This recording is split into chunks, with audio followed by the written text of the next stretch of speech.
Today, we are going to discuss and we are going to look into the second fruit of the Holy Spirit, which is the joy of the Lord. My husband almost gave a big laugh when I was assigned this topic. I thought it was very appropriate, and it is appropriate. So thank you, Lord. Okay, so we are going to read from Hebrews chapter 12, verse 2. That's the text on which I'm going to base my sermon on.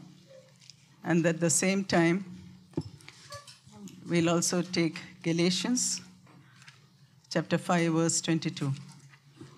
So Hebrews chapter 12, verse 2 says, I'll read from verse 1. Therefore, since we are surrounded by so great a cloud of witnesses, let us also lay aside every weight and sin which clings so closely. Let us run with endurance the race that is set before us, looking to Jesus, the founder and perfecter of our faith, who for the joy that was set before him endured the cross, despising the shame, and is seated at the right hand of the throne of God. Heavenly Father, we come into your presence. Father, we pray, Lord, that you will speak to us, Lord, as we share your word. Pray that you will anoint my thoughts and my words, Father, that it might fall on fertile ground. Lord, that you will take control over the situation, over this time, and may your word bear fruit, Lord, in all of our lives. We thank you, Lord, for who you are. In Jesus' name we pray. Amen. We are dealing with the fruits of the Spirit, and Galatians chapter 5, verse 22. Let's all say together. For the fruit of the Spirit is love, joy, peace, patience, kindness, goodness, long-suffering, and against such there is no law. Thank you. C.S. Lewis, many of you would be familiar with him, even the children. And he was a great author. And also, he was born in a Christian family, but there was a crisis of faith. And later, at the age of 35, he came back to the Lord. He accepted Christianity.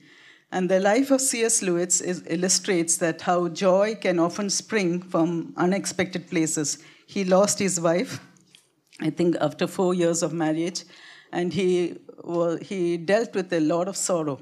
But through his struggle and through his earnings, he discovered the joy that was intertwined with grief. And he wrote how our longing for joy can also lead to deeper relationships with God. The journey from sorrow to joy also echoes the transformative power of the Holy Spirit. This is what he quoted: part of every misery, so to speak, the misery's shadow or reflection, the fact that you don't merely suffer, but have to keep on thinking about the fact that you suffer. I not only live each endless day in grief, but live each day thinking about living each day in grief. It's not a very good opening, but it really sounds like a depressed soul. And what do you think is the antidote for depression? Joy. So joy is a fruit of the Spirit, and it is really needed to lift us up out of the despair many times that we face through situations in life. Consider another story, Paul and Silas in prison. You find that in Acts chapter 16. They were beaten, they were chained, and yet in the prison, in the dead of night, they were singing praises and clapping and singing praises to God. They were unjustly beaten up for no fault of theirs, other than declaring the word of God. And their hearts were filled with joy. So you see the stark difference when a person is able to receive the joy of the Lord. The difference between a common man and the difference between a believer. And I'm so glad that each one of you here who are in the Lord have experienced joy. You know, we don't have to be in despair. We might go through despair, but the joy of the Lord lifts us up. Right? You can study the life of Paul, you can study the life of Jesus. All of them show the fruit of the Spirit.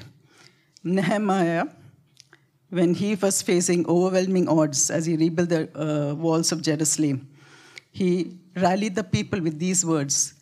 In Nehemiah 8:10, he said, "Go your way, eat the fat, drink sweet wine, send portions to anyone who has nothing ready. For this day is holy to the Lord. And do not be grieved, for the joy of the Lord is your strength."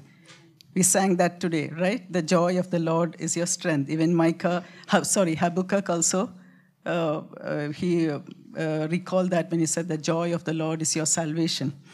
Nehemiah understood that the true joy, it stems from the grace of God, and it empowers us to endure trials.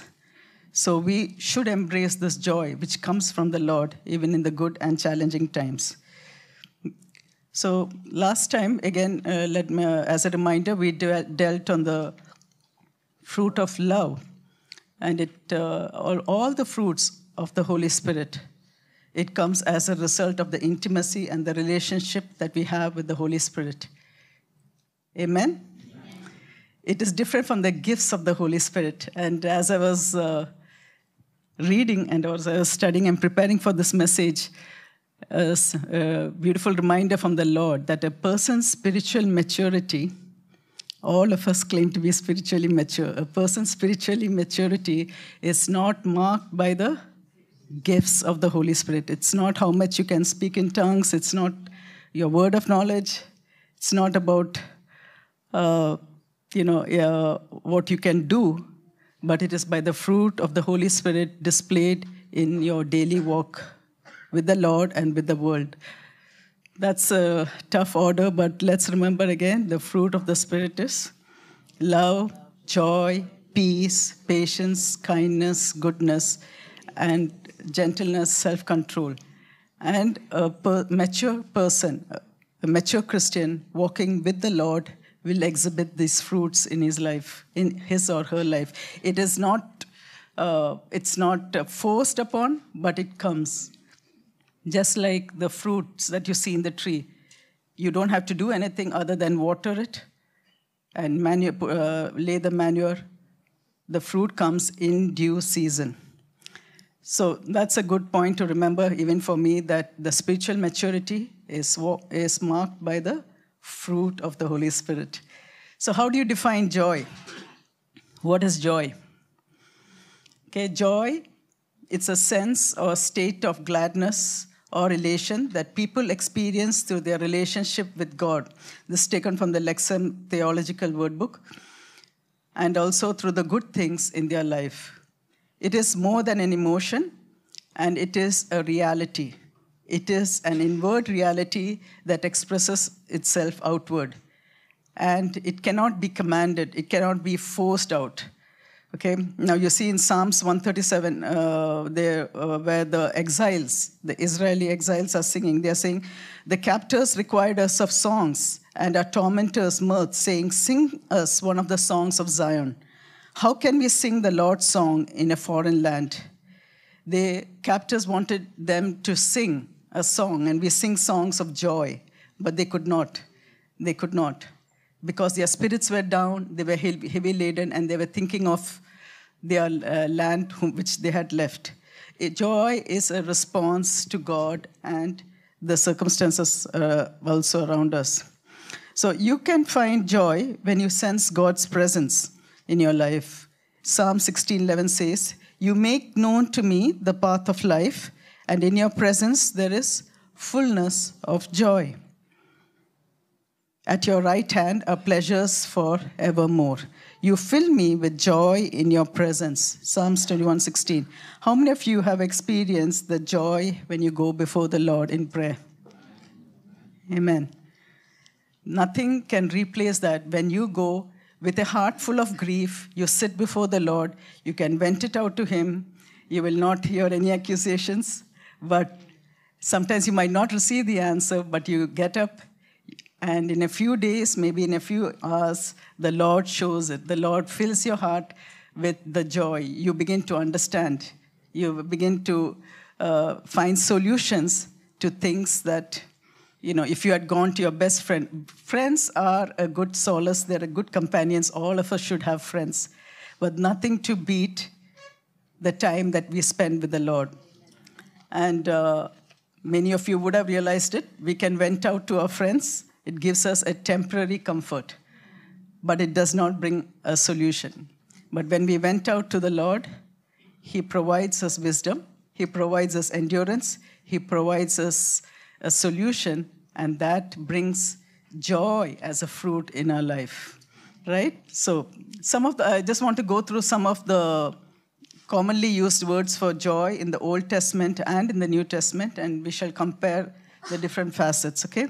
So the idea of joy, it is, in the Old Testament, it is by different expressions. One is simha, or it is the outward expression. Hedva is another term which was used. It is the joy in knowing that God is your refuge, right? When the law was read by Ezra to the people, they became sad, and then Nehemiah tells them, do not mourn, for the joy that comes from the Lord is your strength.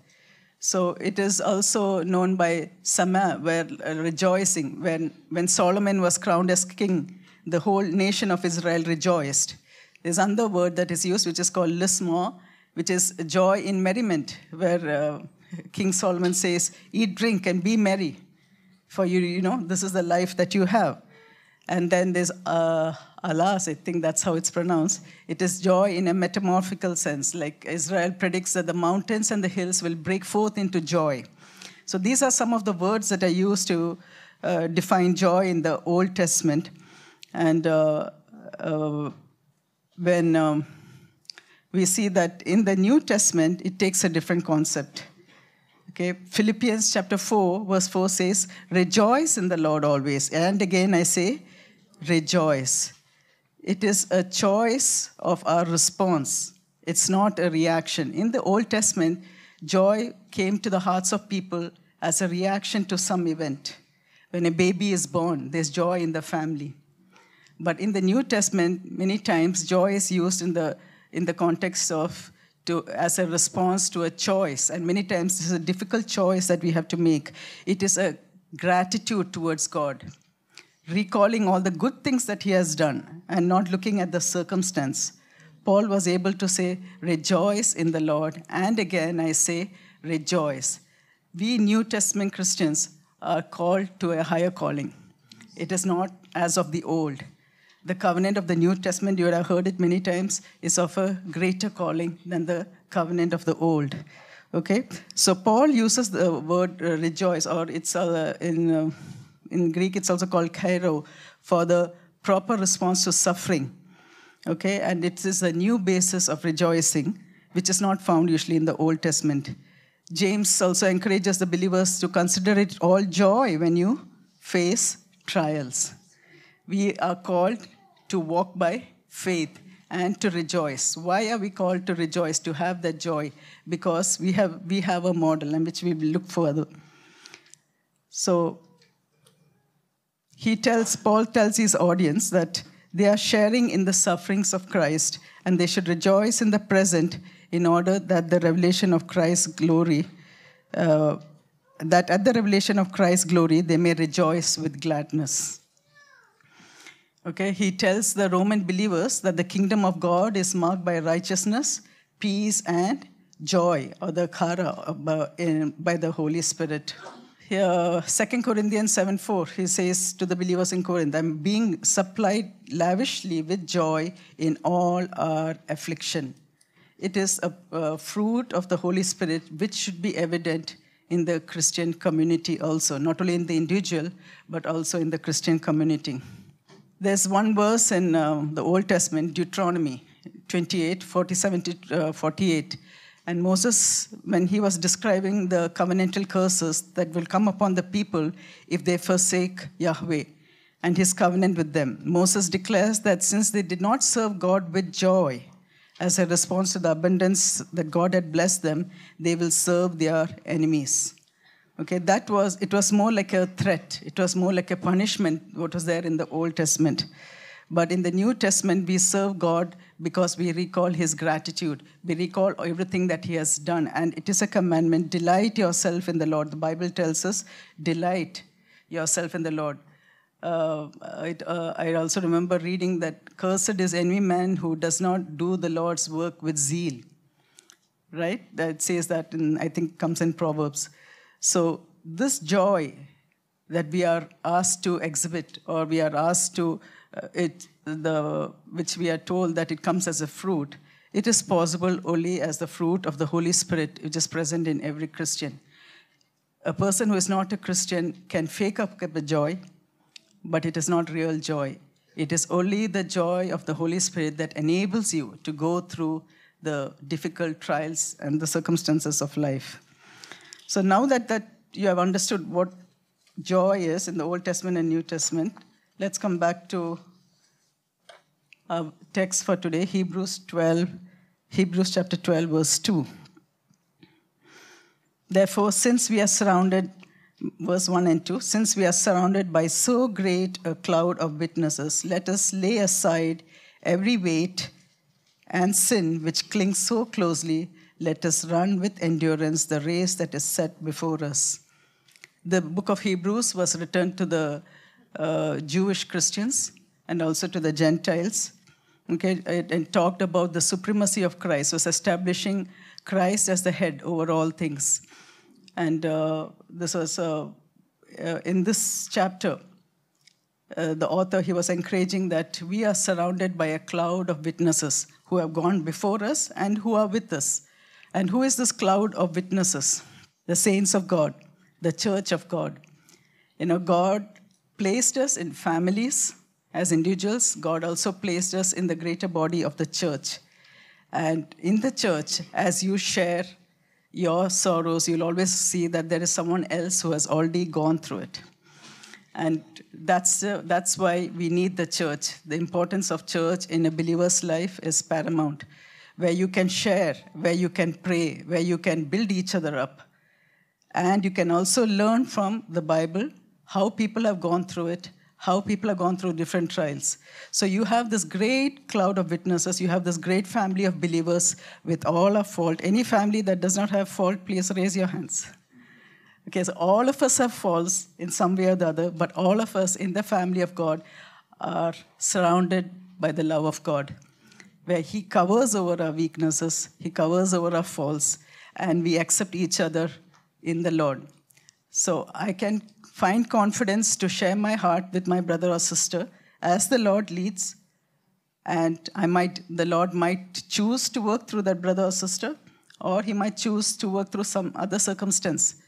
But the church cannot be ignored.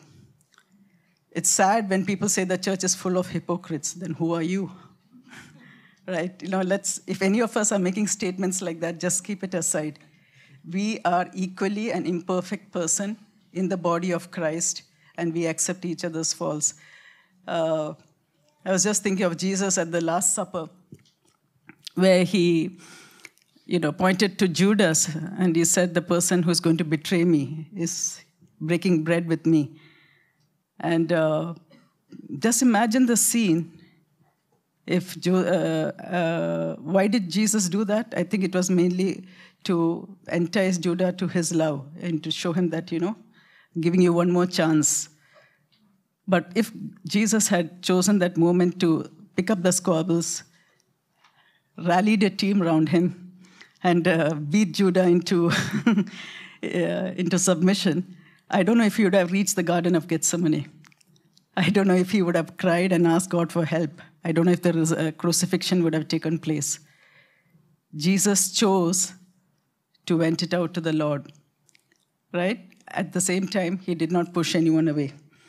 So we have a great crowd of witnesses. We have wonderful believers, each one of us, you and I, with all our imperfections, we are in the Lord, and God will edify each one of each other as we accept, as we pray, as we build up. So we are surrounded by the great cloud of witnesses. Let us lay aside every weight and sin that clings so closely. The joy of the Lord is our strength. It is a fruit of the Holy Spirit, which is exhibited in our life as we walk with the Lord.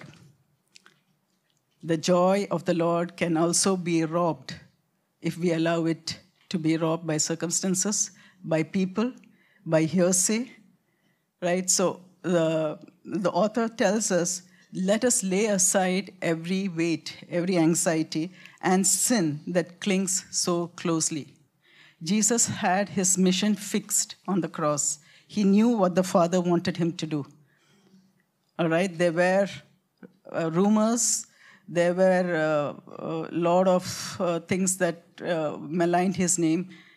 He let it be. Some he took up when he had to, but he focused on the main mission which God had sent him. Our mission here in Kuwait is to be witnesses of the Lord Jesus. Our purpose here is as a church to stand for God, to continue doing good, even when we are done wrong.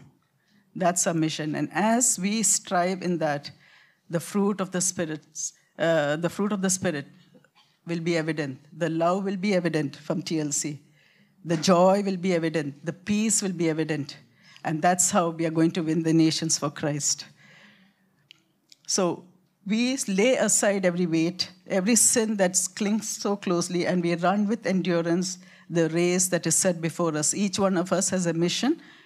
Each one of us has a purpose. Maybe it is a small purpose towards our family, or maybe it is a bigger purpose.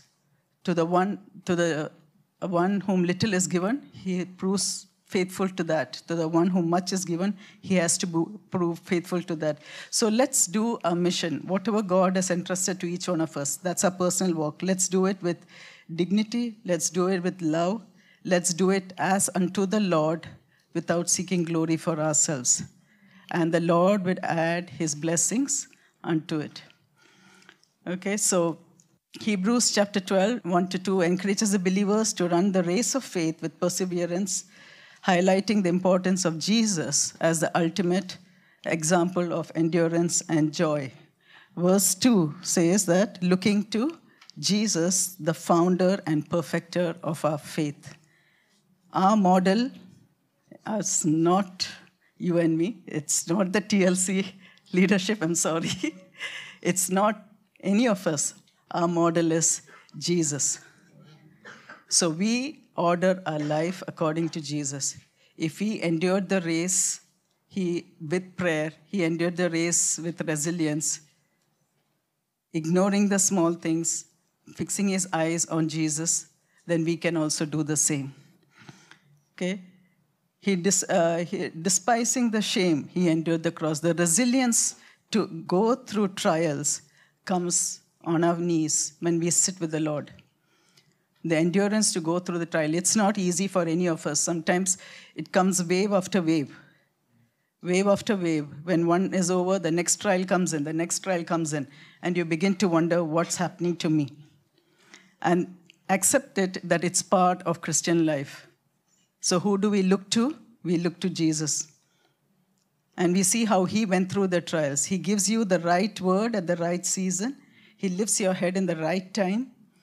And he puts your enemies to shame. So let's lead the battle to him. The temptation is great to react in the flesh, to just stab a bit, or maybe give that fierce word.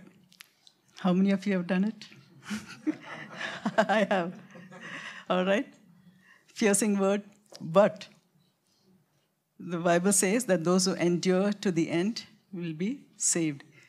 We receive the joy and we experience the joy when we put down the flesh and say, Lord, you take care of it. And when we walk with endurance, the resilience builds up. And as we walk with the Lord, we see that the joy comes out. We are joyful. We are able to endure the trials. The best part is we do not become bitter, grouchy people by the time we are old. Okay? So when we run the race, we do not run with all the baggages on us. There was an illustration, right? That every offense that we have with other person is a baggage for us. We do not run with all that offenses. We run light-hearted. We are free to dance. We are free to exhibit the joy of the Lord. We are free even when we pass through trials. That is why Paul was able to sing. The Israelites were not able to sing in the land of captivity. Why was Paul able to sing when he was when he was a prisoner? Because he was filled with the Holy Spirit, because he was walking in line with the Holy Spirit, and joy bubbled in his heart. Okay? How many of you have experienced that God gives you a song in the morning? You are able to sing that song. Praise God. And he gives you a verse in the morning, and that is you are able to endure the trials. He prepares you ahead. The lover of your soul will never forsake you. He will never leave you. But he says, do not yield to the flesh. So, the necessity of, so this passage, the summary of it is that we need to shed off our burdens and sins. We need to come into a constant cleansing before the Lord. The animosity that we feel towards each other. And we can, God is not telling, hide it. He's saying, come to me and I will help you I will help you clear it up. I will give you peace for the sins that trouble you. For the hurts that trouble you. So to maintain the clarity and the focus of a Christian walk, we have to take that effort. The only effort we have to take is to bend our knees and say, Lord, help. That is the only effort that we need to do. Okay? So many times we feel overwhelmed by the distractions, by the temptations, and that hinders our spiritual progress. But when we focus on Christ, joy can be found through him. Secondly, I also want to talk about persevering. When you're going through a trial, you persevere. You don't give up. You cannot give up because Christ did not give up on you. That is the only reason why you can't give up. We go, as parents, we go through frustrating times with our children. As employees, we go through frustrating time with our bosses. Sometimes, the societies we live in, we are just overwhelmed by the sin that we find there.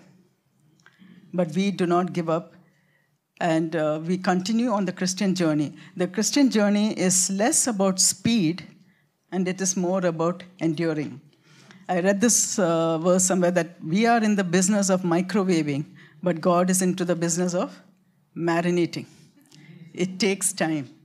It takes time for us, for God to work upon us. And the secret is we do not give up. The motivation is because Christ did not give up on us. No matter how tough life is, no matter how difficult my marriage is, I will not give up because Christ did not give up on me. All right? Focusing on the faith, that's another thing that will help in our journey with the Lord. Again, we focus on Christ, who is the author and perfecter of our faith. And in this process, we will have to realign our priorities, and we'll have to trust God's promises and purposes over our situations. When we focus on our faith, when we go and pour out our hearts before the Lord will tell us, you can't do this, you have to give up this, or you have to be disciplined, you have to get up and spend time with me. Is there any person who has spent time with the Lord and come out discouraged? I've yet to meet a person. Either he is lying or the word is not true. I choose the first, because it might take a few days, it might take a few hours as the Lord wills, but as you tarry with the Lord, the fruit is developed. A person, the Bible says, and that's why I believe it, the Bible says that all those who look to the Lord will never go ashamed. The Lord will always reward you for spending time with him. And he'll never send you back empty-handed. So the next part is that we are joyful in suffering. And that again comes by spending time with the Lord, and God gives us insight on how to go through the trials. So then we are overcome, the last point, we overcome with joy. We see the example of Jesus. He endured the cross. He despised the shame of nakedness, despised the shame of the mockery which the soldiers and the whole regime were putting on him. And all that he did as an act of love and commitment. When we feel inclined to act in the flesh, we focus on the promises of God. We focus on the joy of the Lord that will be ours if we do not give in. And that should be motivating enough that, Lord, I will not act according to the flesh because I live for your glory. And that's how we develop resilience. Every trial that we pass through is not to break us, but to build us up. So focusing on the eternal truths, relying on the word of God, keeping it, walking with him even more closely when you're going through the trial, it will help you to overcome any trial. The fruit of that is the joy. So in summary, joy is a spiritual discipline, and it requires intentional focus on Christ and also an active decision to shed the distractions every day, allowing believers to grow strong in perseverance and faith. So some applications which maybe we'd like to go through in your personal life. How do you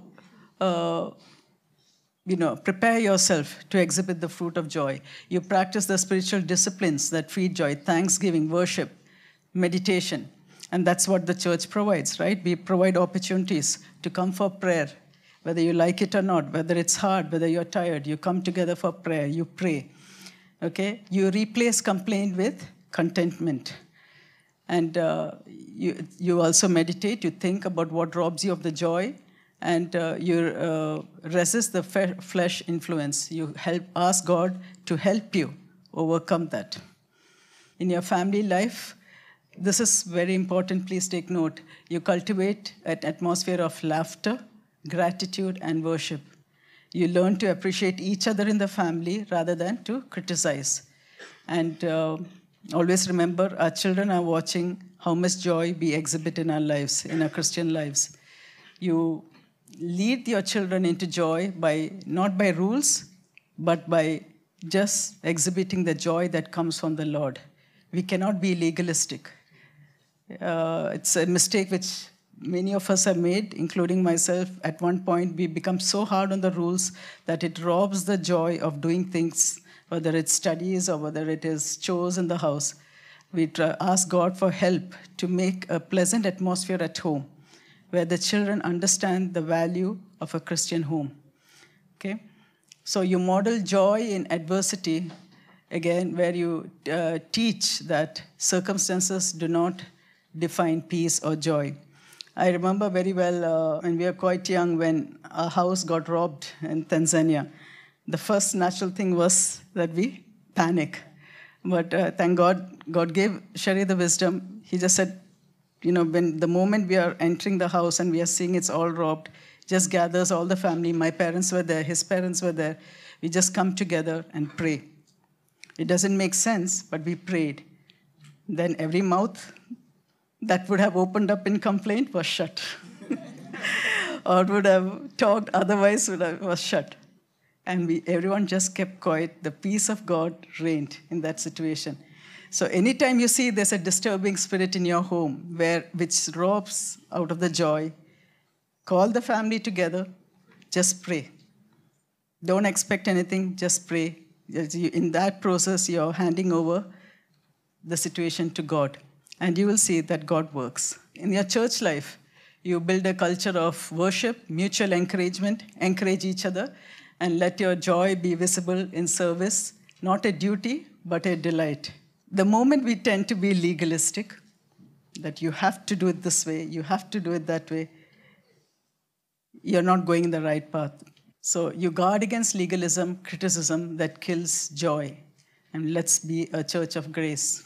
In your ministry life also, as you serve, do it out of the delight of your heart because you love the Lord. And you'll see that there's a big difference. You go back energized. Life groups, I can always testify to that. It was not easy running life group or even going to a life group after settling the kids and even though I was not working, it was not easy attending after doing all the chores. But I remember every time we attended life group and we left, we were energized. We had more enablement to go on for the next week. And not only life group, any ministry where God is calling you, where you serve, God will fill your heart with joy. So again, ministry without joy becomes performance. And it is not, you don't understand the presence of the Lord. Rejoice in both fruitfulness and faithfulness, even in unseen labor. Do only as much you can do. Don't do it so that others will see. God has given each person a limit, and he's given each person different talents. We do our best for the Lord, and he will bless us as a family, he'll bless us as individuals, and he will bless us as a church. Okay, so let's get our lives in order if they're not in order. Let's wait on the Lord, and God will bring the blessing of joy in our lives, irrespective of what we are going through.